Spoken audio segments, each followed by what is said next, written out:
네, 어떻게 편집 액바 포인트. 목표가부터 어떻게 생각하시나요? 액바 목표가는 어 저희 뭐 지지난달 몇 번 뭐 방송 때 말씀드린 것처럼 일단 6만 원을 바꿀 이유는 없어졌거든요. 그래서 그러니까 6만 원은 일단 그러니까 6만 원을 하향 조정할 이유는 오히려 없고 그래서 6만 원을 일단 목표로 계속 유지하면 어떨까? 물론 6만 원까지밖에 못 간다도 아니고 뭐 6만 원은 무조건 간다도 아니지만 이런저런 상황들을 고려하면 6만 원 정도를 일단 1차 목표가로 잡고 고민하면 어떨까 생각을 하고 있습니다. 지금 일단 대한전선부터 보면 이하균님이 고민하셨던 거고요. 1240원이 평단이었고 저희가 3월에 같이 고민할 때 985원이었는데 4월 달에 평단 좀 넘어가는 고가 한번 나왔었어요. 그리고 그때보다 지금 또 종가도 많이 올라온 상태이긴 합니다. 당시 3월에 저희가 같이 좀 점검할 때 목표 주가 1350원 정도 한번 보면 어떤가 생각을 했었고 특이사항으로는 이제 연초에 이 대주주가 기업을 매각하기 위해서 블록딜을 2번 정도 해서 단기적으로 수급 이슈 발생한 영향으로 가격이 많이 하락했었던 게 있었거든요. 그래서 뭐 수급 이슈는 시간이 지나면서 좀 해결이 될 것 같다라고 말씀을 드렸고, 그다음에 매각이 어떻게 진행되는지 봐야 될 것 같다라고 이제 말씀을 드렸는데, 3월 29일 날 호방그룹의 매각이 확정됐다라는 뉴스가 나왔더라고요. 그래서 뭐 관련된 레포트나 뉴스들의 전체적인 뭐 분위기는 건설업과 전선업이 뭐 좀 시너지를 낼 수 있는 부분이 있지 않냐 그런 좀 뭐 긍정적인 내용들이 있었습니다. 그래서 1350원 그냥 유지하고 목표 주가 유지하고요. 더 잘 대응하시면 되지 않을까 생각이 듭니다. 네, 두 번째 AS 하는 종목은 HCD님이 말씀하셨던 LG 디스플레이였고요. 24,350원에 이제 매수하셔서 한 11% 정도 마이너스 상황이었는데, 4월 26일 장중고가 27,600원으로 13% 수익권까지 한번 가격이 갔었고요. 지금 어제 종가는 평단이랑 거의 똑같은 가격까지 올라왔습니다. 다행히. 그래서 저희 3월에 같이 점검할 때는 목표 주가 3만 원 정도 당시에 나왔던 주요 레포트들 평균 가격을 설명을 드렸고요. 그다음에 디스플레이업은 조금 구조적으로 성장하기에는 중국의 저가 제품들이 진입을 많이 하니까 좀 트레이딩 관점으로 한 2, 30% 수익을 보시는 걸 목표로 하면 좋겠다 말씀을 드렸고요. 네, 1분기 LG 디스플레이 실적이 이번 달에 발표됐는데 상당히 잘 나왔고 그래서 당분간 올해 남은 기간도 좋을 것 같다라는 기대를 반영하면서 주요 증권사들이 목표가를 한 10% 정도 올렸더라고요, 평균적으로. 그래서 그 부분 반영해서 목표 주가는 뭐 43,000원으로 좀 상향 조정해도 될 것 같다라고 말씀을 드리겠습니다. 그다음에 세 번째 거 이제 AS 종목 우리 최동원 회장님이 같이 고민하자고 말씀 주셨던 미코입니다. 반도체 종목이고요. 18,100원 정도에 매수하셔서 3월 달에 저희가 같이 점검할 때는 마이너스 20% 수준이었는데 4월 8일 고가가 한 마이너스 11%까지 올랐고 어제 종가는 뭐 3월 19일이랑 거의 비슷한 수준으로 마감이 됐습니다. 그래서 당시에 목표 주가 계산을 제가 할 때 그 증권사에 올해 예상 추정치가 없어서 어, 조금 기술적으로만 말씀을 드려서 18,000원 플러스 알파 정도를 일단은 보고 비중이 좀 상단 도달하면은 비중을 좀 줄이면서 다른 종목을 조금 더 늘리는 게 어떤가라고 의견 드렸었는데 4월 21일 날 메리츠증권에서 목표가는 제시하지 않았지만 올해의 예상 추정 실적을 이제 낸 게 있거든요. 그거 가지고 이 반도체 그런 부품 장비 업체들의 멀티플을 뭐 적용해 보면 한 22,000원 정도 나오더라고요. 그래서 지금은 이제 한 15,000원 좀 안 되는 금액이라 마이너스이실 텐데 추가 매수는 하지 않고 좀 기다려 보시면서 평단 이후로 오면은 이제 좀 대응하면서 한 22,000원까지 열어놓고 잘 음, 흐름을 보면은 좋을 것 같다. 당장 뭐 손절하거나 그러실 종목은 아니라는 의견은 어, 지난달과 동일하게 지금 드리겠습니다. 최동원님 안 계신 것 같은데 아마 최동원님은 분할 매수 추가 매수 많이 하신 것 같더라고요. 미코 그 음, 댓글 보니까. 그러면 뭐 이렇게 뭐 예, 예, 지금 뭐 가격이 많이 예, 낮으니까 예, 예, 아마 평단 많이 낮추셨을 것 예. 같고요. 네, 그러면 뭐 워낙 좋은 종목이고요. 섹터도 지금 뭐 반도체 좋은 섹터라 수익을 내실 거라고 생각이 듭니다. 그쵸. 예. 그리고 이제 서여사님, 와, 서유사님 많이 올랐네요. 서여사님, 한국조선해양. 이거 보유 제가 중이신가요? 지금 2월인가 3월부터 사실 작년 연말부터 조선주 하나 들어가려고 계속 보고 있는데 조정을 안 줘서 제가 못 들어가고 있는데 이거 계속 날아가 갖고 아마 제가 조선주는 결국 못 사지 않을까 싶은데 지난달 점검할 때 이제 유일한 플러스 종목이었고요. 근데 어제 장중 고가로는 매수 단가 대비 40%, 그다음에 종가로는 약간 뭐 좀 윗꼬리 만들고 30% 그래도 되게 좋은 지금 흐름 보이고 있고 당시에 그 증권사들의 목표 주가 평균이 13만 원이었는데 지금 한 달 사이에 19만 원으로 거의 50%를 올렸어요. 네. 네, 그래서 조선업 빅사이클 얘기도 있고, 그다음에 한국조선해양 자체가 재무 구조가 되게 좋기 때문에 거기 속해 있는 조선업 3사, 현대중공업, 현대미포조선, 그다음에 사모 그렇게 세 개죠. 그 업체들이 다 뭐 우량하기 때문에 아마 계속해서 좋은 실적 내지 않을까 기대를 많이 하는 것 같아요. 그래서 계속해서 뭐 갖고 계시다면 조금 더 들고 가서 한 15만 원 이상 나올 때부터 뭐 분할 매도 고민하셔도 되고 아니면은 지금 이미 뭐 16만 원 돌파했으니까 더 들고 가시면서 좀 길게 가져가셔도 되지 않을까. 이번 뭐 이렇게 한두 분기 정도는 더 봐도 되지 않을까 그렇게 생각이 듭니다. 어쨌든 뭐 파셨으면은 수익 실현하셨을 거고 들고 계시면은 계속 수익 중이실 거라 뭐 축하드리고요. 뭐 이런 종목이 많이 나오면은 좋겠네요. 음. 마지막으로 이제 김태진 회원님이 아, 이제 지금 줬던 DTNC 제가 되게 네. 조심스럽게 예, 그 수익 지금 그 손실 구간이 조금 큰 폭이라 제가 음, 좀 고민을 많이 하면서 말씀드렸던 기억이 나고 근데 이 종목 자체가 돼서 좀 이렇게 장기적으로 특히 저거 지금 평단이 2만 원대까지 회복하기가 쉽지는 않다 단기적으로 저는 그렇게 봐서 대신 차트상 기술적 반등 1차 목표가 7,400원, 2차가 8,000원 뭐이 정도 돼서 요 구간 오면은 한 번씩 좀 비중을 축소하면 좋겠다 말씀드렸는데 4월 8일 날 1차 기술적 반등 고점도 한번 찍었더라고요. 7,420원을. 물론 뭐 큰 의미가 있는 건 아닌데 퍼센트로 보면은 그래서 지금 아직 시장이 특히 요즘에 아까 시작 때 윤 과장님 말씀하신 것처럼 코스닥 종목 위주로 좋은 종목들 조정 많이 받고 있거든요. 그래서 조금 BTNC 비중을 약간 줄이고 그걸로 다른 지금 특히 오래 쉬고 있는 뭐 반도체라든지 자동차라든지 뭐 이런 것들 뭐 이런 거 조금 대신 편입을 시키시면 어떨까? 뭐 그 의견은 동일합니다. 그래서 지난달에 저희가 점검했었던 다섯 종목에 대한 AS는 요 음, 정도로 일단 준비했고요. 역시 보니까 그래도 갈 종목은 결국엔 가는 것 같네요. 그리고 조금 그 DTNC 같이 좀 위험한 종목은 좀 계속 좀 아직 반등이 나오지 않고 좀 그렇게 이렇게 놓고 보니까 좀 의미가 있는 것 같습니다. 이렇게 한 달 반 지나서 보니까. 이 오늘 네, 종목 한번 들어가 볼게요. 네, 먼저 드림 시큐리티 이하균 님이 보내주신 종목이고 평단이 한 5,300원. 그래서 지금 뭐 마이너스 6%뭐 크게 뭐 손실이 뭐 크진 않으셔서 뭐 현재 당장 뭐 손절하고 이러실 수준은 아닌 것 같고요. 다만 비중은 조금 높으시더라고요. 20%로 그렇게 이제 보유하고 계시고 매수 이유는 이제 블록체인과 카카오뱅크 관련이었고 대응 전략 어떻게 해야 되느냐 뭐 이런 내용 보내주셨습니다. 회사는 제가 좀 살펴보니 이제 보안 솔루션 주로 하는 그래서 IT 쪽으로 특화되어 있는 그다음에 SI라고 저희가 보통 부르는데요.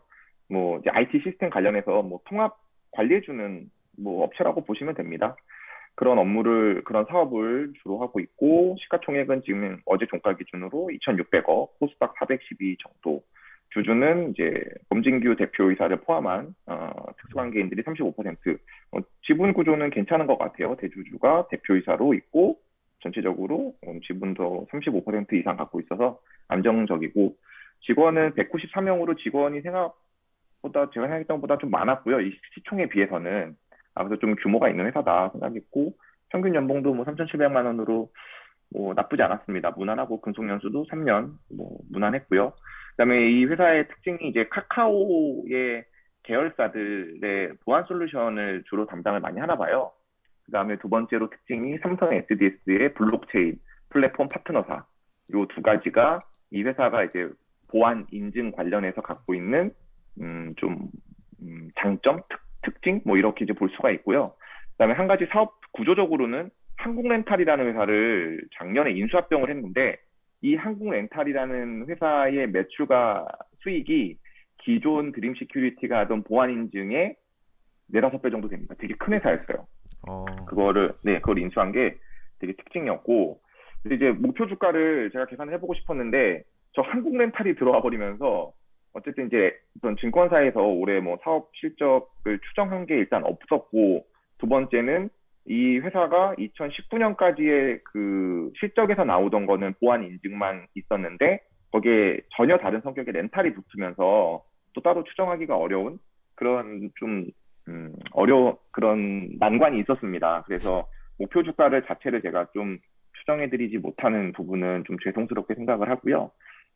근데 어떤 비중이 좀 20%가 되는데, 좀 전에 말씀드렸던 것처럼 지금 올해 저희가 이제 지금 겪고 있는 이 주식 시장의 흐름이 확실하게 좀 성장을 하고 확실하게 수익을 내는 종목들 위주로 이제 계속해서 치고 나가는 형태가 되기 때문에 좀 비중을 한 10% 정도로 줄이시는 게 어떨까. 왜냐면 커버가 없다 보니까 이렇게 좀 깜깜하거든요. 요 회사가 물론 되게 어, 갖고 있는 강점이라는 거는 확실히 있는 것 같아요. 그래서 제가 여기 해놓은 것처럼 이제 예스라고 되어 있는 부분들, IT 보안 솔루션, 블록체인의 구조적 성장 산업이고, 그다음에 이 인증 보안 사업은 사실 또 진입 장벽이 존재하기 때문에 과점 형태로 되어 있고, 거기서 지금 20년도도 제가 따로 발라냈는데, 여기 사업 보고서를 들어가 보면 19년, 20년 매출액 비교한 게 있는데,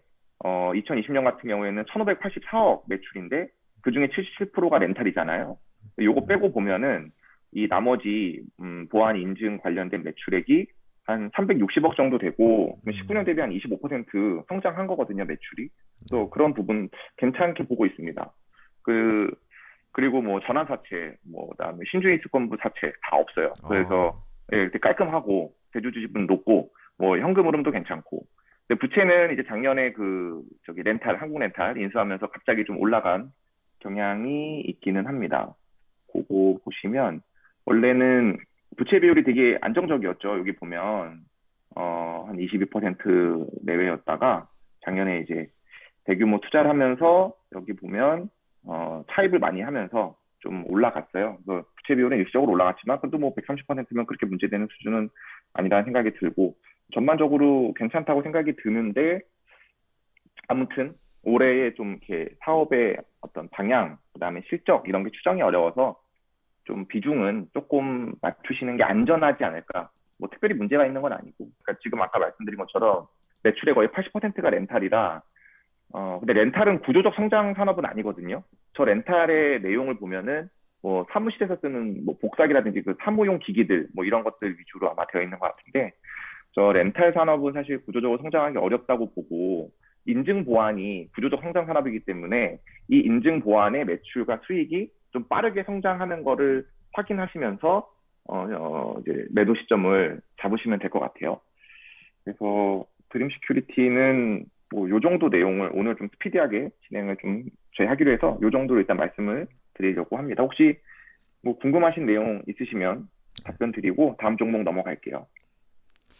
네. 아니, 설명만 들으면 되게 괜찮은 회사 같은데요. 부채도 안 좋지만 유망, 네. 그냥 약간 일시적인 거로 보여가지고 그죠? 그리고 이제 하나 제가 좀 의문을 가졌던 건, 저 한국렌탈이라는 업체를 왜 인수를 굳이 꼭 해야 됐을까? 음, 사실 저 인수할 그 자금으로 기존 인증 보안 쪽에 조금 더, 뭔가 투자를 할 수도 있었을 텐데, 뭐 이유는 겠죠 분명히 경영층이 판단한 이유, 그다음에 관련된 기사들 찾아보니까, 뭐 인증 보안과 렌탈이, 여기 대표님도 그런 인터뷰를 하셨던데, 뭐 연관성이 적어 보이겠으나, 사실은 뭐 시너지가 날 부분이 많다. 뭐 이렇게 얘기를 하신 게 있어서, 밖으로 이렇게 뭐 드러나지 않은 뭔가의 계획이 있을 거라고 생각합니다. 그래서 뭐 그런 부분은 조금 주주의 입장에서는 약간 좀 궁금할 수 있는 포인트였던 것 같아요. 다음 종목 BDI. BDI. 오늘 네. 저희가 같이 볼 종목 중에 사실 좀 제일 고민이 많이 되는 종목입니다. BDI. 이몽실 회원님이 예. 근데 이몽실 회원님 지금 혹시 오늘 들어와 예, 계셨나요? 들어와 계신 인사는 못 본 것 같습니다. 예. 그러면 아마 녹화 영상으로 보실 텐데 예. 일단 다행인 건 결론부터 말씀 다행인 건 비중이 10%라 아, 예, 요거는 다행이었는데 지금 한 30% 정도 손실 중이시더라고요. 음, 그래서 더 갖고 갈지 보유할지 손절해야 될지 좀 고민이시다. 그 회사 봤더니 이제 화력 발전 관련된 이제 설비 제조 판매하는 회사고요. 시총 한 1,300억 정도 됩니다. 코스닥 760이고 주주 현황은 대표이사 안승만을 포함한 특수관계인 2인이 16.73%, 조금 적기는 해요. 그래서 대주주 지분이 좀 적다. 직원은 한 96명. 직원은 적은데 상대적으로 평균 연봉 4,900만 원 좀 높죠. 그래서 좀 뭔가 수익이 안정적으로 나는 기업인 것 같다라는 생각했습니다. 근데 근속연수가 좀 짧아서 이건 좀 의외다. 음, 이건 연봉이 높은데 짧은 건 사람들이 자주 바뀐다는 얘기인데 뭐 안에 내부적인 어떤 조직 문화나 어쨌든 뭔가 저희가 모르는 뭔가 불편한 점이 있을 수 있죠. 음. 근데 제가 제일 이상하다고 생각한 게 작년 11월에 미국의 바이오텍 업체를 인수했어요. 이 화력 발전하는 회사가 갑자기 작년 11월에 이 바이오텍을 인수하더니 이거 관련된 뉴스를 찾아봤거든요. 이거 저기 어제 나온 뉴스예요. 그래서 FDA에 저기 폐암 치료제 2상, 3상 음. 계획서를 제출했다. 어, 그래서 갑자기. 이거 이거 좀 약간 이거 정말 뭐 이렇게 되고 있는 거고 되게 좋은 걸 수 있는데 네. 어떤 기존 사업과의 어떤 그런 연계성이라고 해야 되나? 뭐 그게 약간 저는 좀 약간 음. 의외였다. 좀 의외의 포인트였습니다. 갑자기 이런 바이오 업체들이 좀 있더라고요. 갑자기 뭐 막 내비게이션 사업하다가 갑자기 바이오 사업 진출하고 뭐 이런 갑자기 이런 회사들이 종종 있더라고요. 참, 예. 하여튼 뭐 네, 좀 이렇게 찜찜하죠. 이렇게 네, 개운하진 않은데, 음, 근데 지금 평단이 이제 9,000원이라고 하셨는데, 어, 이 회사도 역시 특히 저 바이오텍은 저기 윤 과장님 잘 아시겠지만 전 신약 개발하는 목표 가격을 설정하는 것 자체가 되게 어려워요. 저거는. 그쵸. 저건 약간 로또 같은 거잖아요. 그러니까 1등 되면 대박이고 안 되면 꽝이고 약간 이런 느낌. 그래서 목표 주가는 제가 따로 추정할 수가 없었고 대신 이제 차트상 기술적 반등 보면은 1차로는 9,300원 정도 나오더라고요. 그럼 이제 평단 정도 되시거든요. 그래서 평단 오면 저는 과감하게 그냥 전량 매도하시는 게 어떤가.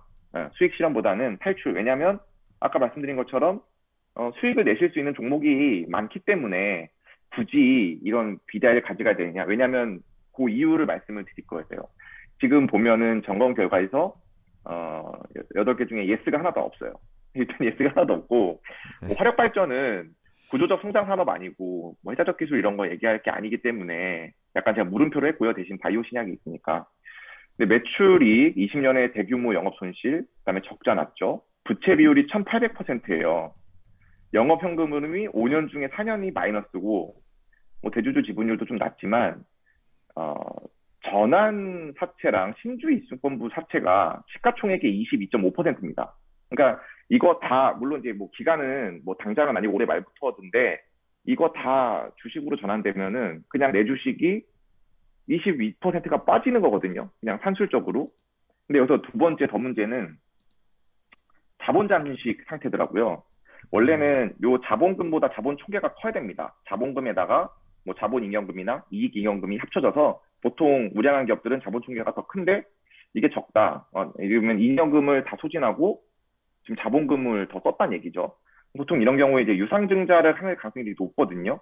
그래서 제가 어제 낮에 요걸 써놓고 오늘 아침에 다시 들어갔더니 유상증자를 어제 오후에 발표했어요, 진짜로. 근데 규모가 엄청 커요. 기존 주식의 절반. 그래서 주가 희석률이 33%나 됩니다. 이 어제 나왔던 공시를 한번 보시면은 기존 주식이 이제 2천만 주인데, 신주를, 신주를 1천만 주를 발행을 하죠. 주당 4,880원에. 그래서 한 488억 원을 마련해서, 저희가 유상증자 할 때 잘 봐야 되는 게, 이런 시설 자금 같은 걸로 목적이 나오면 그건 괜찮은 거예요. 투자를 더 하는 거예요. 사업이 잘 되니까. 제일 안 좋은 게 채무상환 자금이거든요. 돈 없어서 돈 갚아야 되는데 유상증자 하는 거. 거기에 378억 쓰겠다고 나온 겁니다. 그러니까 되게 상당히 좀 질이 좋지 않은 유상증자죠. 이걸 놓고 보면. 그래서 결국에는 뭐 유상증자 480억에서 380억은 바로 그냥 채무상환한테 쓰이는 거고, 한 110억 정도만 운영자금이라는 명목으로 다시 이제 자본 총계에 편입이 될 텐데, 실질적으로 남는 거는 뭐 그렇게 해봐야 자본금이 50억이 늘어나기 때문에 자본금이나 자본 총계나 별 차이가 계속 없는 상황이지 않을까? 좀 이런 걱정은 되더라고요. 그래서 좀 이렇게 재무 구조가 너무 안 좋다. 그 부분이 하나 있었고, 또 하나는 어제 공시가 하나 같이 떴는데 투자 주의 지정 사유가 하나 더 늘었어요. 그래서 이걸 봤더니 3월 말에 이미 감사 보고서 제출 지연이었나? 뭐 그 관련해서 내부 회계 관리제도 비적정으로 투자주의 환기 종목으로 지정이 됐는데, 사유가 하나 어제 더 뜬 거죠. 기업 부실 위험. 그러니까 아마 제 그냥 뇌피셜로는 어제 투자주의 지정에 기업 부실 위험이 나와서 이제 재무 구조를 개선하기 위해 주주 배정 유상증자를 발표한 게 아닌가라고 생각이 들었습니다. 이 두 개를 같이 보고. 그래서 지금 전환사채랑 신주이스펀드 사채만 해도 주식 희석 가능성이 22%인데, 여기에 유상증자를 하면은 33%가 더 희석되죠. 그러면은 그냥 두 개 더 하면 거의 뭐 절반? 그냥 가만히 있어도 주가가 거의 절반이 빠져야 되는, 시가총액이 그대로여도 상당히 좀 기존 주주들에게는 안 좋은 그런 흐름이 많이 보여서, 재무구조상 이거를 계속 뭐 갖고 가셔라라고 제가 말씀드리기 좀 어려운 부분들이 많이 나왔고, 그래서 혹시나 기술적으로 뭐 평단 정도 반등이 나온다면 유상증자 전에라도 그러면 조금 전량 매도하시고, 아니면은 지금보다 뭐 한 10% 정도라도 좀 올라가면 그때라도 좀 이렇게 좀 회수를 해서 조금 어쩔 수 없이 좀 손절 라인을 잡고 가시는 게 맞지 않을까 생각이 들었습니다. 일단 BDI 좀 제가 좋은 말씀을 드리고 싶어서 이것저것 많이 찾아봤는데, 좀, 좀 주주 입장에서 좀 고통스러운 얘기들만 드리게 돼서 좀 죄송하고요. 일단 준비된 BDI 얘기는 다 말씀드렸고요. 혹시 뭐 추가적으로 궁금하신 거 있으시면은 같이 얘기하고 다음 종목 넘어갈게요. 다음 종목 플리토 한번 플리토. 가보겠습니다. 플리토 이름이 좀 귀여운 플리토. 저는 개인적으로 이름이 좀 귀엽더라고요. 네. 케빈 H님이 보내주신 종목이고, 수익 중이세요. 상담보다 지금 9%. 수익 중이면 마음이 편하네요. 그래도 네, 보는 근데 게. 네. 비중이 5%라 아, 고민은 이제 장기 투자 가능하냐, 아마. 그리고 조금 더 비중을 늘려도 되나, 이런 고민하고 계신 것 같고요. 요 매수 이유는 AI 관련주로, 이제 전기차가 이제 주 섹터가 끝나면 AI가 뭐 또 주도 섹터가 되지 않을까, 그런 생각하신 것 같아요. 주요 사업이 언어 데이터를 검수 및 정제 후 판매. 요게 뭐, 뭔 말인가 저도 처음에 싶었는데, 그러니까 최근 뭐 4차 산업혁명의 뭐 키워드라고 부르는 디지털 트랜스포메이션 관련된 내용이고요. 요 사업은 내역은 제가 조금 있다가 그 관련 기사 가지고 설명을 드리도록 할게요. 시가총액이 1151억 원으로 음, 아직 뭐 크진 않습니다. 그래서 대표이사 이정수 포함, 특수관계인 들이 주주 뭐 34% 갖고 있어서 뭐 지분 구조 괜찮고요. 직원이 84명, 연봉이 2,400만 원. 정말 스타트업 전형적인 약간 느낌 나죠. 연봉 보면 근속연수랑 이런 부분들은 있고, 대신 이제 고객사가 저희가 막 들어본 국내와 해외 기라성 같은 이 업체들이 플리토의 언어 번역 플랫폼을 사용하고 있다. 이 부분이 좀 특징이었습니다. 그래서 이제 관련 기사로 이 회사가 뭐 하는 회사인지 조금 말씀드릴게요. 이제 이제 지난달이 됐네요. 4월이. 지난달 초에 나왔던 기사인데요. 음, 이 번역 수요와 공급을 이어주는 사업이다. 그래서 1차는 예를 들면은 제가 뭐 한국어를 영어로 번역을 해야 되는 문서가 있고, 그러면은 이 플리토 플랫폼에 들어와 있는 그 영어 네이티브 번역이 가능한 사람이 있으면 이 둘을 중개해 주는 거예요.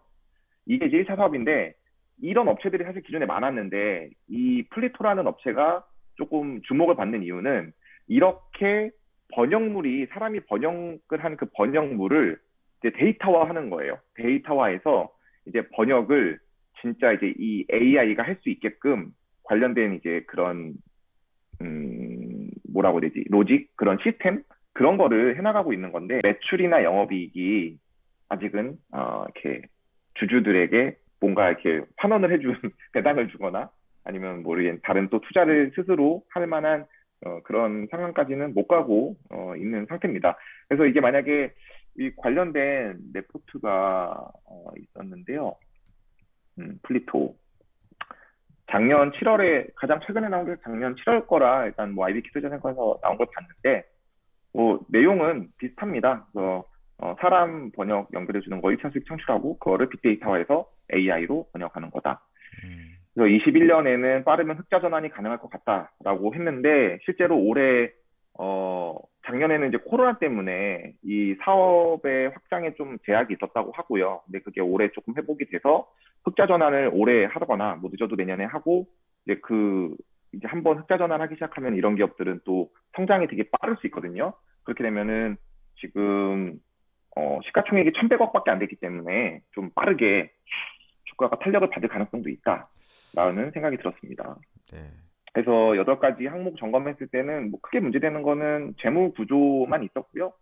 뭐 이익이 안 나고 있다. 그다음에 최근 3년 영업 현금 흐름이 마이너스다. 근데 이거는 뭐 이런 어 스타트업 회사들에게는 뭐 나타나는 현상이라 초반에는 뭐 크게 문제라고 보이진 않고 그래도 신기한 게 CB가 없네요. CBB, 네, BW가. 예. 전환사채 이런 게 없어서 아직 그래서 약간 요건 이제 리스크죠. 어떻게 보면 아, 나올 수 있죠. 근데 이 재무 구조를 보면 자본금 대비 지금 자본 총계가 아직 플러스예요. 그래서 이게 2017년, 18년에 이제 자본 잠식을 들어갔었잖아요. 이때 이제 다시 투자를 잘 받은 것 같아요. 그냥 요거만 놓고 봤을 때는. 그래서 지금은 당장은 필요하진 않은 것 같다. 그래서 올해나 내년에 좀 흑자 전환을 하면은 뭐 전환사채 발행은 굳이 필요하지 않을 것 같긴 한데 뭐 만약에 또 대규모 투자를 해야 되면 전환사채 나올 수도 있긴 하고요. 그래서 목표 주가를 지금 이익이 당장 없기 때문에 뭐 어떤 멀티플을 갖고 계산하기는 불가능한데 대신 기존의 상장 이후에 좀 월봉을 봤을 때 장중 고점은 한 뭐 44,000원, 종가 고점은 32,000원 정도 됐었거든요. 그래서 지금 가격이 22,000원이기 때문에 뭐 부담스러운 가격은 아닌 것 같습니다. 지금 가격이. 그래서 그냥 들고 가시면 될 것 같고요. 이제 실적 계속 이제 뭐 올라오는 거 보면서 나중에 이제 매도 시점은 다시 한번 검토하시면 될 것 같아요. 그래서 전체적으로는 되게 뭐 좀 매력 있는 기업이다. 왜 매수하셨는지 알겠다. 그런 느낌은 저도 바로 받았습니다. 근데 보니까 플리토는 매출이 좀 너무 작은 게 조금 약간 마음에 걸리네요. 매출 자체가. 그렇죠. 예. 59억 원. 근데 뭐 좀 증가는 또 하고 있는 것 같아서 좀 올해 실적이 좀 중요하겠네요. 말씀하신 것처럼 흑자 전환을 할 수 있는지 매출이 증가하는지에 따라서 그래서 저 네. 이런 건 좀 관심이 가네요. 근데 역시 이런 약간 좀 팬시한 거는 좀 관심이 가는 것 같아요. AI 뭐 이런 번역 이런 음, 거는. 예. 저도 개인적으로는 뭐 액바를 잘 팔고 그래서 좀 이제 다시 현금이 생기면 플리토 관심 종목에 좀 넣고 있다가 뭐 일부 적은 비중으로 많은 비중 하긴 좀 부담스럽고요. 아직 실적이 안 나오니까 한번 조금 이렇게 정찰병을 보내볼까? 뭐 그런 생각은 저도 했습니다. 네. 네. 플리토 이 정도로 하고 네. 알서포트로 넘어갈게요. 달래꽃님이 보내주신 종목인데 지금 평균 단가 대비 한 마이너스 9%뭐 크게 뭐 고민 막 걱정하실 수준은 아니고 비중 10%로 역시 비중도 높지 않아서 괜찮았어요. 매수 이유는 이제 비대면 화상회 및 강의 시장의 확대를 기대하고 샀다. 또 코로나 수혜주로 아는데 전망 어떤지, 이 종목 자체에 문제는 없는지, 뭐 그런 부분 궁금하다고 말씀 주셨습니다. 어, 주요 사업은 말씀드린 내용처럼 이제 원격 소프트웨어 개발 및 공급하고 있고요. 시가총액이 한 5천억 정도 되더라고요. 나름 코스닥에서는 순위가 높은 편입니다. 주주 현황 보면은 대표이사 서영수 포함한 특수한 개인 1인이 45%. 되게 지분이 안정적이죠. 지분 구조가. 자사주도 좀 있고. 그다음에 직원이 253명. 중견 기업 이상 되는 것 같아요. 연봉도 음, 괜찮고. 금융도 괜찮고. 그래서 뭐 기업 자체는 뭐 겉으로 보이는 요 제가 확인할 수 있는 숫자상으로는 뭐 크게 문제 있는 회사는 아닌 것 같다. 기업 특징이 이 원격 지원이랑 원격 제어에서 일본 및 아시아 시장 내 점유율 1위래요. 세계 5위 수준. 그러니까 상당한 기술력을 갖고 있는 회사인 것 같고, 세계 최초로 안드로이드 기반의 모바일 원격 지원 솔루션을 출시했다. 그러니까 요 해당 영역 내에서 좀 이렇게 선도 기술을 확실히 갖고 있는 것 같습니다. 그래서 뭐 구조적 성장 산업에 속하고 그 섹터 내에서 뭐 선도 기술 보유하고 있는 것 같고, 그다음에 매출과 이익을 볼 때 영업이익 올해 25% 증가할 걸로 이제 증권사에서 추정을 하고 있고요. 멀티플을 지금 목표 주가를 신한투자증권에서 2월 달에 15,000원 제시했는데 이게 글로벌 피어 그룹 대비 40% 할인한 거라고 하더라고요. 40% 할인해서 PER을 42배를 줬어요. 그러니까 글로벌 피어 그룹들은 이런 이제 비대면 원격 관련 IT 솔루션 기술을 갖고 있는 회사한테 한 60 정도 주고 있는 거죠. 60배. 지금 60배 정도 받고 있는 우리나라 회사들이 뭐 카카오, 네이버, 2차전지 뭐 이런 회사들이 PER 40에서 60배 받거든요. 그러니까 상당히 성장이 구조적으로 계속해서 당분간 일어날 거라고 보는 그런 섹터라고 볼 수 있을 것 같아요. 뭐 부채 비율도 30%안 되고 영업현금으로는 돈도 잘 벌고 있고 그다음에 경영지배권도 뭐 47% 안정적이고 전환사채도 없고 그래서 뭐 점검했을 때 전혀 문제 없이 다 뭐 기본적인 점검 항목들은 다 잘 충족을 했고요. 그 비중이 10%니까 뭐 좋은 회사지만 추가 매수해서 막 비중을 더 늘리기보다는 오히려 장기 투자를 좀 하면서 수익을 극대화하는 게 어떨까 생각을 했습니다. 신한투자증권 레포트를 잠깐 좀 볼까요? 2월 달에 나왔던 거고 그 코로나 관련된 내용 멘트가 좀 있었어요.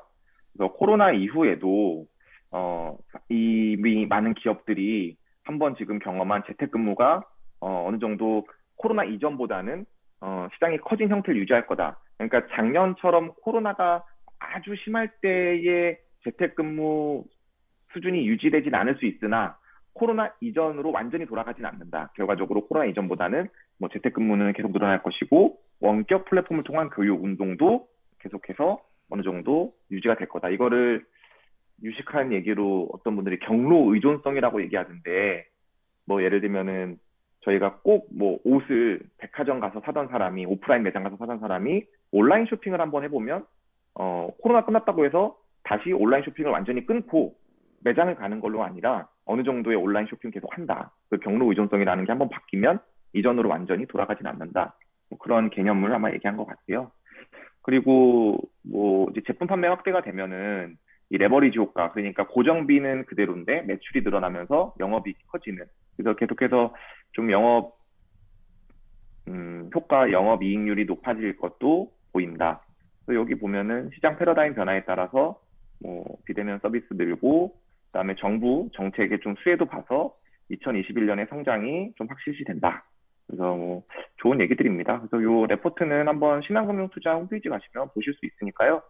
한번 관심 있으시면은 한번 읽어보셔도 좋을 것 같아요. 그래서 음, 알서포트 문제 없고 잘 매수하셨고 뭐 지금 뭐 8.7% 마이너스지만 주식 하다 보면 뭐 마이너스 2, 30% 갔다 오는 거는 다반타라서 뭐 고민 안 하셔도 될 것 같습니다. 너무 많이 네. 빠진다 싶으면은 그때는 뭐 일부 추가 매수는 할 수도 있을 것 같긴 해요. 음, 괜찮아 보이네요. 역시 달래꽃님 그 수익률 순위 1위 분답게 그래도 그 항목별 요약에서 다 예스로 통과되는 종목이네요. 예. 수젠텍으로 1등 하셨나요? 수젠텍이셨던 것 같은데, 예, 제 아, 기억에는. 그거를 그 대회를 일주일만 더 기간이 길었으면 엑세스바이오가 1등 했는데 아, 그쵸? 그쵸. 예. 무조건 엑세스바이오가 4월 월봉을 보니까 3배가 올랐던데 시초가가 그쵸. 13,000원이었더라고요. 어, 4월 그쵸. 무시무시합니다. 네. 음, 그리고 또 중간중간 이렇게 엑세스바이오를 중간 광고처럼 한번 해주셔야 여기 또 회원분들 또 나중에 녹화 방송 보시는 집중. 구독자분들 예, 그렇죠. 예. 네, 중간중간 나올 수 있습니다, 여러분. 엑세스바이오 얘기 안 나온다고 실망하고 끄지 마시고 잠깐 예. 기다리시면 또 이렇게 한 번씩 할게요. 알서포트도 그래서 서포트. 제가 네, 제가 뭐 괜찮고. 드릴 말씀이 별로 없습니다. 예, 네. 좋은 회사고 좋은 종목이고 다만 네. 지금 뭐 일시적으로 뭐 조정받고 있다. 아, 이런 종목 이렇게 연불리 같은데 이렇게 상담하면은 한 5초 해주더라고요.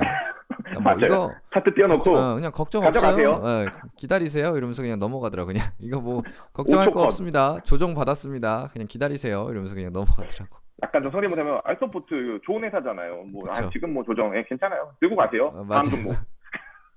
그 정도의 회사인 것 같네요. 보니까. 예. 네. 그리고 페노션. 페노션은 국제신사님이 보내주신 종목인데 아까 국제신사님 들어오셨던 것 같은데 네, 이거 평균 단가가 지금 뭐 거의 똔똔 전문용어로 똔똔이라고 하죠. 지금 뭐 평단 정도로 와 있어서 뭐 크게 고민 안 하시고 비중 15%, 비중은 약간 좀 실어주신 것 같아요. BDI 지수 상승, 해운업 실적 개선, 2분기 실적 개선 기대감 등을 이유로 매수하셨고 비중을 늘려도 될까요? 목표가 9,000원 생각 중 주셨습니다. 그리고 요거 일단은 저는 그러니까 이거는 제 스타일이라 정답은 아니고요. 그냥 제 스타일이라 말씀을 드리는데 비중이 15%면 그리고 지금 평단이면 지금 늘리시는 거는 좀 고민을 많이 해보시고 대신 뭐 20% 이상 이제 가격이 급락이 나온다. 시장이 전체적으로 빠지면서 그러면 이제 그때는 조금 비중을 좀 늘릴 수는 있을 것 같은데 굳이 비중을 늘리지 않으셔도 저는 좋을 것 같습니다.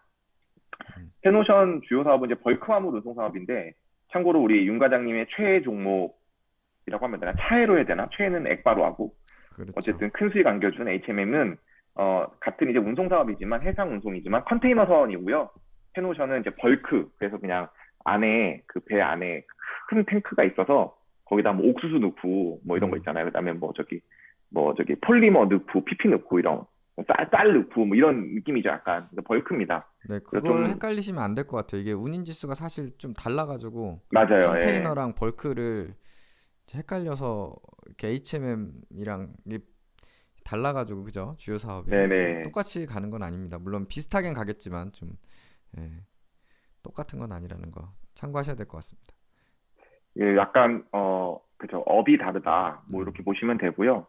그러니까 화주가 다른 거죠. 화주랑 음, 싣는 그 자재가 다른 거죠. 네, 그래서 그런 영향이 있고요. 시가총액은 4조 원 정도 됩니다. 거의 코스피 78이.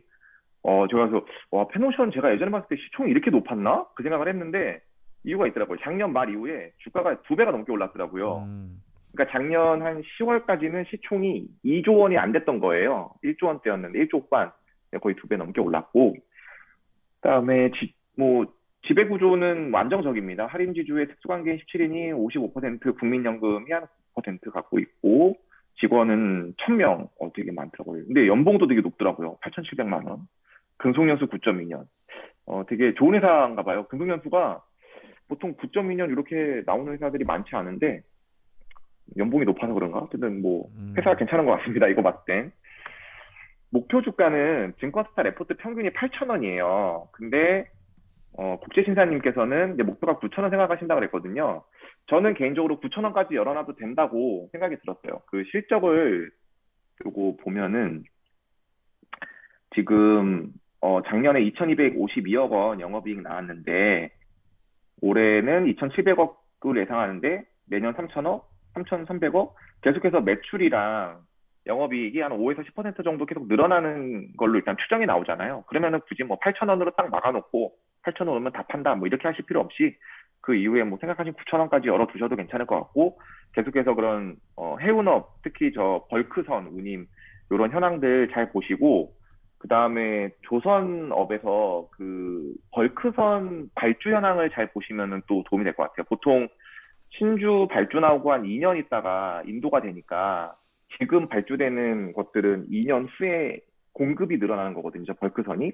그 얘기는 2년 전에 발주됐던 것부터 혹시 뭐 레포트나 그런 조선회사들 뭐 사업보고서나 이런 거 들어가셔서 이렇게 힌트 같은 게 있으면 한번 보시면 뭐 당분간은 괜찮을 것 같다. 아니면 뭐 곧 뭐 1년 후쯤부터는 막 벌크선 공급이 늘어날 것 같다. 뭐 그런 거 한번 보셔도 좋을 것 같고 그게 너무 전문적인 영역이라 사실은 유튜브에 그런 증권사들 유튜브 요즘 많이 하거든요. 애널리스트들 나오는 거, 조선업 관련된 거 그다음에 이런 해운업 관련된 거 찾아보시면 뭐 잘 분석해서 얘기해 주는 것도 있습니다. 그런 거 보시면 참고될 것 같아요. 전체적으로 뭐 돈 잘 벌고 있고요. 영업 활동 현금 흐름도 좋고, 그다음에 부채 비율도 상당히 안정적이고, 뭐 재무 구조는 되게 좋더라고요. 그래서 뭐 크게 고민하실 거 없고요. 제가 말씀드렸던 이런 신규 신조선 인도 시점까지 공급 구조 가능한데 이게 언제냐, 이런 시점 하나 보시면 될 것 같아요. 그래서 이거는 뭐 전환 사채도 없고 깨끗합니다. 전환 사채 신주인지 건부 사채 없고 깨끗하고 대주주 지분 좋고, 멀티플 상승 여력은 PER, PBR 밴드를 봤을 때는 상승 여력이 아직 좀 있더라고요. 요거는 저기 이번 주에 나왔었던 하나금융투자에서 나왔던 페노션 레포트인데, 음, 어쨌든 뭐 이분은 8,400원 애널리스트 분, 요 박성봉 애널리스트 분은 8,400원 제시해 주셨어요. 12개월 안에 8,400원. 그래서 요 제가 사실 봤던 내용도 뭐 보시면 좋은데요. 특히 저는 봤던 게 PBR 밴드였고, 2017년에 보면 PBR 밴드가 1.3배를 돌파했었거든요. 근데 지금 주가가 아직 뭐 1.2배 정도 되는 거라 1.3배 넘어갈 만큼 요 여력이 더 남아 있다라고 볼 수가 있을 것 같습니다. 그래서 이거 가지고 근거로 또 애널리스트 분도 좀 8,400원으로 목표가 상향 조정해 주셨고요. 그래서 페노션도 뭐 크게 고민하지 마시고 그냥 들고 가시면 될 것 같아요. 다만 비중이 15%니까 비중이 한 종목 너무 커지면 이제 그 종목에 그 급등락이 나오면 좀 스트레스 많이 받거든요. 그래서 당장 늘리시지 말고 들고 가시되, 뭐 전체적인 시장의 조정, 뭐 그러니까 이 회사의 문제가 아니라 그냥 수급에 의한 전반적인 뭐 특별한 이벤트에 의한 어 단기 하락이 나오면 그때 조금 늘리시는 게 좋지 않을까 생각을 했습니다. 윤 과장님 페노션 얘기 일단 준비된 거 다 말씀드렸고요. 예. 뭐 저도 HMM 주주였어가지고 음, 뭐 어쨌든 전문가시잖아요. 같은 해운업 해운 전문가. 쪽이라 뭐 음, 사실은 저도 결국엔 HMM처럼 지금 다 좋은 것 같은데요. 그쵸. 근데 이제 저는 이제 예전에 평단 낮을 때 사다 보니까 전 이상하게 막 빨간불만 보면 막 팔고 싶어가지고 모두 결국에 그렇습니다. 저도 털려버렸는데 모두 네, 그래요. 네. 팔고 나서 더 올랐죠. 그래서 페노션도 괜찮을 것 같습니다. 다 괜찮다고 물론 이제 너무 올라서 좋을 때 팔아야 된다고 하는 그 펀드 매니저들도 있더라고요. 뭐 3% 이런 데 나오는 거 보면. 그러니까 음, 뭐 둘 다 설득력이 있는 것 같아요. 너무 올랐으니 조정 받을 수 있다라는 얘기도 맞는 것 같고 아니 앞으로 계속 좋을 건데 왜 파냐, 그쵸? 그렇게 얘기하시는 분들도 있고. 근데 어쨌든 뭐 실적이 계속 우상향하니까 뭐 크게 리스크는 없지 않을까 싶긴 하네요.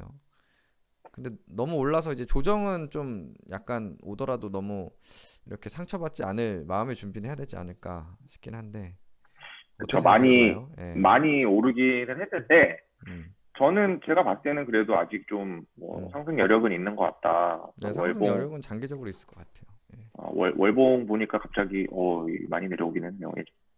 이 모든 해운 회사들이 겪은 아픔이죠. H&M도 그렇고, 여기 감자, 이런 것도 있고. 근데 최근 거 보면은, 뭐, 그렇게, 뭐, 5개월 평균선 보고 막 그렇게 많이 막, 뭐 이격이 벌어진 건 아니고, 일봉상으로는 근데 조금 21선이랑 이격이 있으니까, 여기서 좀 기다려줘야 돼요. 이 21선이 올라올 때까지. 그래서 이제, 바로 가기는 어려울 수도 있다. 뭐, 그런 생각 정도 들었습니다. 그래도 좀 상승 여력은 저는 있다고 보여요. 그래서 수익을 좀 내시고 팔고 나올 수 있을 것 같아요. 지금 아직 수익권이 아니니까.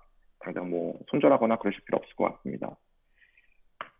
OCI 갈게요. 다음에 TV 율댕이님이 보내주신 사연이고, 현재 평단 대비 한 마이너스 10% 정도 되고 비중을 알려주시지 않아서 비중은 제가 관련된 얘기를 좀 드릴 수가 없더라고요.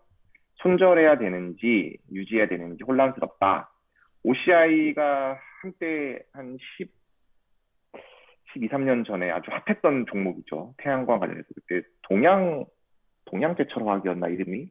그랬나요, 윤 과장님? 이거 아시죠? 네, 저희 대학생 때 동양제철 화학인가? 맞죠? 그래서 그때 주가가 거의 제 기억에 100만 원 수준까지 엄청 올랐었어요. 제 기억에. 한 그래서 40배 올랐나? 예, 30배 이게 올랐나? 뭐 진짜 이랬던 것 레전드 같은데. 주식이죠. 레전드 예. 저희 아버지가 막 그거 샀어야 된다고 막 계속 한탄하시던 게 기억나는데 그리고 저희 또래에 그때 이제 입사를 OCI에 그때 핫해가지고 많이 했거든요. 태양광 이제 앞으로 대박 난다 해서 들어갔다가 이제 태양광 계속 적자 보고 주가 떨어져서 고생한 그때 같이 스터디했던 친구들이 많습니다. OCI가 이제 태양광이 괜찮을 것 같다 해서 저 기억나는 떨어져서 게, 네, 많이 샀죠. 저 취업 준비할 때 OCI 회사 갔었어요. 면접 보러 간 게 아니라 이제 막 그 졸업 예정자들을 이렇게 OCI가 막 너무 사업이 커지고 막 사람을 많이 뽑으니까 이렇게 막 이렇게 불러갖고 이렇게 막 설명회 같은 거 해주는 거죠. 우리 회사는 이런 거 하고, 그래서 막 선물도 주는데 선물도 좋은 거 주고 맞아, 맞아. 막 근데 직원들이 다 이렇게 다 미소를 짓고 다니는 거예요. 그 회사를 들어갔는데. 저희가 졸업할 때가 거의 꼭지였어요. 그때 OCI 맞아요, 맞아요. 꼭지점.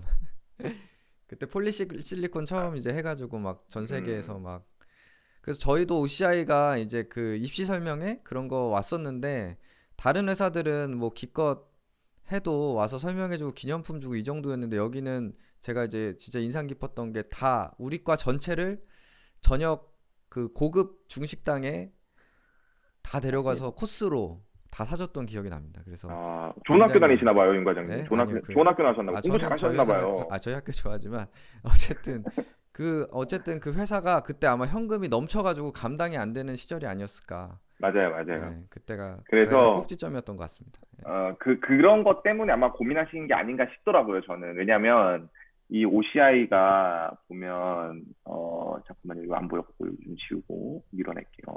좀 봤으니까.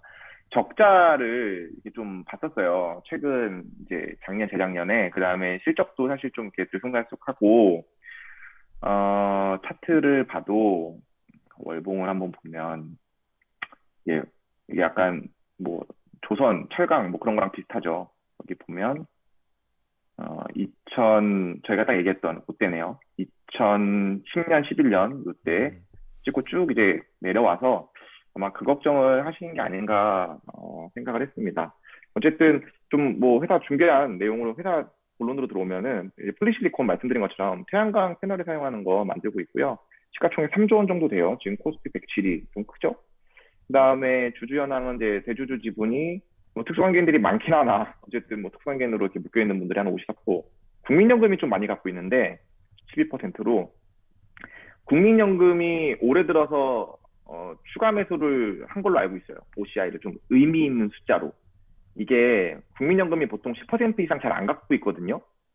근데 국민연금이 우리 윤 과장님이 매일매일 분노하시면서 뭐 3천억, 4천억씩 무슨 이렇게 로보트가 팔듯이 파는데 올해 작년 말부터 그 와중에 매수를 더 한 걸로 알고 있습니다. 저는. 음, 요게 좀 특징이었던 걸로 제가 뉴스를 봤던 기억이 나고요.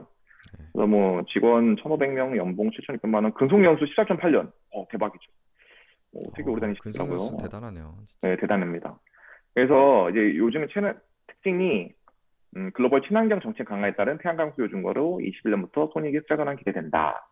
요게 있는데 이거 관련해서 사실 최근에 OCI가 주목받았던 이벤트가 있었죠. 이벤트가 뭐냐?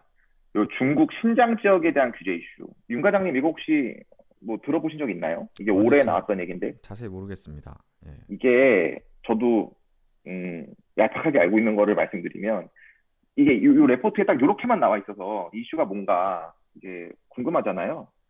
이게 미국이랑 유럽이 최근에 이제 중국에 인권 문제를 많이 걸고 넘어지고 있거든요. 특히 바이든 아, 행정부가. 근데 저 신장 지역에 저 폴리실리콘의 원료를 뭐 이렇게 추출하고 폴리실리콘을 만드는 이런 일련의 과정에 종사하는 그 인원들이 엄청난 인권 탄압을 받고 있다는 거예요. 그래서 미국이 저 신장 지역에서 만들어지는 폴리실리콘 쓰지 마. 저거 쓰면은 그러니까 우리가 흔히 얘기하는 ESG 같은 그런 음, 거에 위배되는 거야라고 이제 규제를 때려버린 거거든요. 아, 근데 이제 태양광은 또 이제 바이든 정부가 지금 목숨 걸고 하고 있잖아요. 친환경. 그렇죠. 그러니까 수요는 증가하는데 원료의 공급이 한쪽이 확 이 제일 많이 만드는 쪽이 빠져버린 거예요, 지금. 음, 그러니까 결국에 그러면 대체로 만들어서 파는 쪽이 수혜를 볼 거잖아요. 네. 그러면서 OCI가 지금은 다시 주목을 많이 받고 있습니다. 올해 들어서. 음. 그러니까 예전에 OCI가 힘들어진 게 중국에서 이제 더 단가 싼 막 폴리실리콘이 막 튀어나와서 그랬는데 지금 미국에서 이제 중국 거를 어쨌든 안 사는 게 생기는 거네요. 네, 약간. 근데 이제 뭐 그런 거에 이제 뭐 음, 유럽은 상대적으로 원래 좀 음, 중국이랑 사이를 좋게 지내는 기조가 있었는데 뭐 이 부분은 아마 유럽도 뭐 가세를 한 걸로 봤던 것 같고 뉴스가 그러면서 이 중국 신장 지역에 대한 인권 규제가 폴리실리콘, 태양광 이쪽으로 연결이 돼서 OCI의 주가를 올리는 약간 이런 좀 이렇게 재밌는 스토리가 있었거든요. 그게 한 3월이었나? 또 그쯤 됐던 것 같아요. 그래서 OCI는 수요는 관련 수요는 뭐 이렇게 견조한데 증가할 건데 그 경쟁사의 공급이 조금 차질을 빚게 되는 뭐 그런 게 있습니다. 그래서 뭐 좋다 뭐 이런 얘기들이에요. 레포트 보면은. 그래서 목표 주가 6개월 목표 주가 20만 원으로 상향 조정했죠. 2분기엔 정말 깜짝 놀란다. 아, 정말 이런 제목 달린 좀 엑세스바이오 레포트 하나 보면 소원이 없겠어요, 저는. 여기 그러니까요. 딱 엑세스바이오 딱 해갖고 해가지고 목표 주가 2분기엔 14만 정말 원. 깜짝 놀란다. 목표 주가에 얼마? 14만 원이요? 14만 원. 14만 원은 처음 등장하는 숫자인데 원래 6만 원 있었고 아, 그 뭐 미국 그거에 있잖아요. 아, 그러니까 아, 예. 그러니까 보통 애널리스트들은 높여서 잡으니까 좀 목표 주가를 음, 음. 14만 원 정도는 질러줘야죠. 그러니까 예. 요거 똑같이 제가 PPT로 만들어 갖고 엑세스바이오로 갈아 껴서 하나 이렇게 PDF로 해갖고 올리시죠. 한번 뭐 올려볼까? 아, 이거 좀 한 9시에 올리시죠. 뭐 나중에 구속 되시더라도 아니 아니 삼성증권으로 해가지고 아니 그러면 안 되지. 그럼 안 돼. 여기다가 윤과장 TV로 해야지. 아, 윤과장 TV 해서 여기다가 윤과장 TV 저기 링크 달고 해볼까? 그냥 우리가 아, 아니 왜 아무도 안 해줘? 왜 아무도 안 해주는 거예요? 그러게요. 엑세스바이오 그거는 불법인가? 그거는 불법 아닐 것 같은데, 그죠? 뭐 보고서 내는 우리가 거는 우리 불법인가? 그죠? 아무도 이제 신뢰를 안 하니까 문제지. 그쵸? 내는 거는 문제 없을 것 같은데 여기다가 어, 저기 윤 과장 여기 왼쪽에다가 해서 윤 과장님 저기 메일 주소 적고 근데 투자 의견 스트롱 네. 바이 뭐 이런 거 있잖아요. 스트롱 바이 해갖고 근데 나중에 만약에 주가 떨어지면 저 길 가다가 조심해야 될 것 같은데. 네. 아무튼 뭐 그래요. 아무튼 그래서 예. 일단 OCI로 돌아오면 저기 TV 울랭이님 죄송합니다. 뭐 나중에 음, 중간에 이제 다른 데로 새갖고 아무튼 이제 목표 주가가 많이 이제 커버를 많이 하고 있고요. 지금 19만 원 나와서 뭐 손절하실 필요 없고요. 지금 뭐 9% 손해인데 지금 마이너스 구간인데 전혀 저는 걱정할 필요 없다. 그냥 갖고 가시면 될 것 같다. 그래서 추가 매수는 대신 그 비중을 제가 몰라서 10% 미치면 여기서 좀 더 빠지면 뭐 추가 매수 좀 하셔도 될 것 같고요. 한 마이너스 20%까지 가면 그거 아니면 그냥 들고 가셔도 될 것 같고요.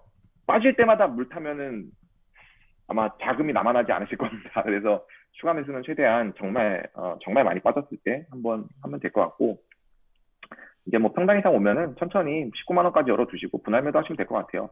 지금 OCI도 8개 종목에서 색깔 칠해진 게 없죠. 다 오케이 통과입니다. 깨끗해요. 전환사채도 없고 대주주 지분율도 없고 그다음에 돈 잘 벌고 있고 영업 현금 흐름 좋고 그다음에 멀티플 상승 여력도 지금 PR 9.5배인데 영업이익 증가율 작년 올해 내년 그래서 연평균 증가이익률이 23%나 되기 때문에 저희가 보통 뭐 PEG라고 부르죠. 그러니까 PER이랑 그다음에 그로스 레이트를 비교한 거 이거에도 뭐 1 이하기 때문에 전혀 뭐 부담 없습니다. 좀 더 상승할 여력 충분히 있다고 보여지기 때문에 걱정하지 마시고 그냥 들고 가시면 될 것 같다고 하니까 꼭 우리 또 연불리님이랑 너무 멘트가 비슷해지네요. 표절하는 것 같아서 어떻게 표현할지는 제가 또 고민해 볼게요 다음에. 아무튼 뭐 걱정 안 하셔도 돼요. 네, 뭐 좋네요. OCI 그냥 네 좋은 회사고 지금 또 그 어떤 이 속한 섹터 그다음에 좀 하늘이 어떻게 보면 약간 하늘이 도와줬다? 저는 딱 그런 느낌 드는데 음, 예, 뭐그 신장 쪽이 그러니까 바이든이 만약에 당선이 안 됐으면 트럼프는 인권 관심 없었거든요. 그래서 신장 지역에 대한 규제 안 했을 거고 그러면 그러네요. 사실 그러면은 공급이 계속 경쟁 공급이 많아서 물론 수요는 그럼 트럼프가 됐으면은 미국의 친환경 정책도 이렇게 드라이브가 안 걸렸을 거잖아요. 그래서 어쨌든 지금 되게 좋은 환경에서 잘 성장할 거라고 당분간 생각합니다. 마지막 종목 아주 아이디 투자 곽경희 님이 보내주신 종목이고요. 지금 마이너스 한 20% 정도 되고 비중 5%여서 고민하고 계신 것 같아요. 그래서 결론부터 말씀을 드리면 손절하실 필요 없는 종목으로 저는 봤고요. 오히려 좀 추가 매수를 해서 한 20% 정도가 많이 빠졌으면 어떨까 뭐 생각이 들었어요. 비중이 아직 5%밖에 안 돼서 이 회사가 보니까 주요 이제 벤처 캐피탈이랑 사모펀드 하고 있고 시가총액이 8,300억 코스닥 81입니다. 주주연항은 이제 아주산업 위에 지주사인데요. 여기가 61% 들고 있고 한국과기술연구원이 7%, 자사주 3%. 합치면은 한 72% 되죠. 유동 비율이 되게 낮아요. 대주주 지분 구조가 되게 안정적이고, 직원 52명이죠. 아무래도 벤처 캐피탈 사모펀드 하니까. 평균 연봉, 와, 저 처음 봤어요. 1억 2,800만 원. 평균 연봉이 1억 2,800이에요? 여긴 정말, 그러니까 여기 그냥 대박이다. 사모펀드하고 벤처 캐피탈 하는 데는 와. 진짜 그런 금융 쪽으로 막 석박사, 막 미국 갔다 오신 이런 분들 주로 음. 계시잖아요. 그런가 봐요. 최근에 주가가 급등한 게 올해 하반기 초대형 IPO로 거론되는 크래프톤에 투자를 한 게 있나 봐요. 여기 와. 아주 IB 투자가.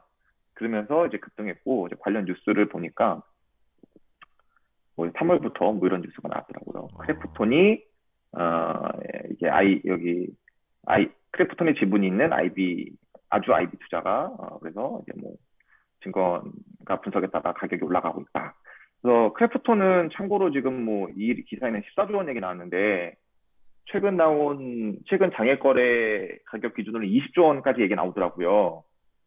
그래서 거의 뭐 카카오뱅크 밑으로 상장하면은 코스닥 탑10에 들어가는 것 같은데 탑10이 아닌가 1위였나 2위였나 거의 그랬던 것 같아요. 그 셀트리온 헬스케어 뭐 그 급으로 올라가는 뭐 그랬던 것 같습니다. 아무튼 뭐 크래프톤 때문에 올라가고 있다 보시면 되고 그 목표 주가가 뭐 일단 커버하는 레포트는 없어요. 증권사 레포트. 그래서 제가 그냥 혼자 요거 실적 가지고 한번 해보니 돈 되게 잘 벌어요. 이 회사가 연봉을 괜히 많이 주는 게 아닙니다. 보면은 영업이익이 쫙 늘어나고 있죠. 작년에 특히 되게 좋았어요. 실적이 630억 영업이익이 나왔는데 영업이익률이 43%예요. 순이익률 33%. 왜냐면 이런 상투사는 인건비밖에 없거든요. 들어갈 돈이. 그러니까 무슨 뭐 장치도 없죠. 그다음에 무슨 뭐 원재료도 없죠. 그냥 이런 곳들은 보통 이제 그 설비라고 우리가 부르는 개념이 사람인 거예요. 인적 자원이 설비잖아요. 그러니까 영업이익률이 높을 수밖에 없습니다. 순이익률이랑. 근데 이런 영업이익률, 순이익률도 계속해서 꾸준히 좋아지고 있는 흐름이고, 뭐 ROE도 26%까지 나오고, 그래서 너무 우량한 재무 구조가 좋은 회사였고요. 그래도 제가 혹시 몰라서 이렇게 꼬투리를 꼭 잡아야 될 것 같아서 투자 관련 전문 역량이 있는지 내가 모르겠다라고 물음표 쳐놨는데 이거는 이 회사가 있는지 모르는 게 아니라 제가 투자 관련 전문 역량이 있는지 없는지 판단할 역량이 저한테 없어서 물음표 쳐놓은 거예요, 이거는. 그래서 이 회사에 대한 얘기가 아니어서 문제 없는 거고, 전환사채가 있는데, 뭐 50억이라서 시총 대비 0.6%가 뭐 크게 신경 안 쓰셔도 될 것 같아요, 이거는. 그래서 있긴 하다. 근데 뭐 크게 신경 쓸 거 없다.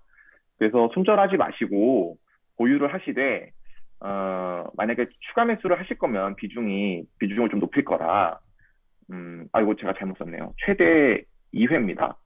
저거, 잠시만요.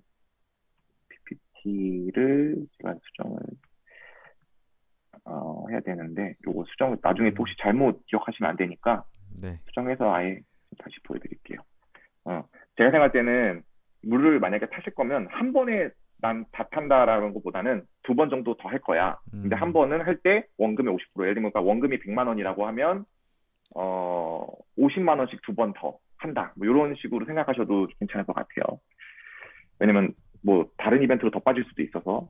그다음에 멀티플 20 적용한 거는 뭐 저기 영업이익률이나 ROE나 이런 거 그다음에 다른 창투사들 감안했을 때 사실 더 줄 수도 있을 것 같은데 그래도 조금 20 정도 주면 적절하지 않나? 이건 순전히 제 개인적인 의견이기 때문에 참고로만 봐주시면 될 것 같고 멀티플 20 적용하면 영업이익에다가 목표주가 10,000원 정도 나오더라고요.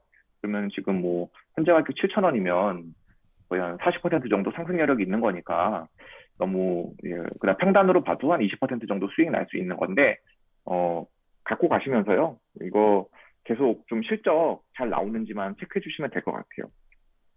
그리고 뭐 크래프톤 상장 모멘텀도 아직 있으니까 음. 당장 매도하실 필요는 없을 것 같습니다. 저는 바라건대 이번 주 특정 일에 저녁에 라이브로 또 전화 연결해서 연결되길 바랄게요. 네. 감사합니다. 네.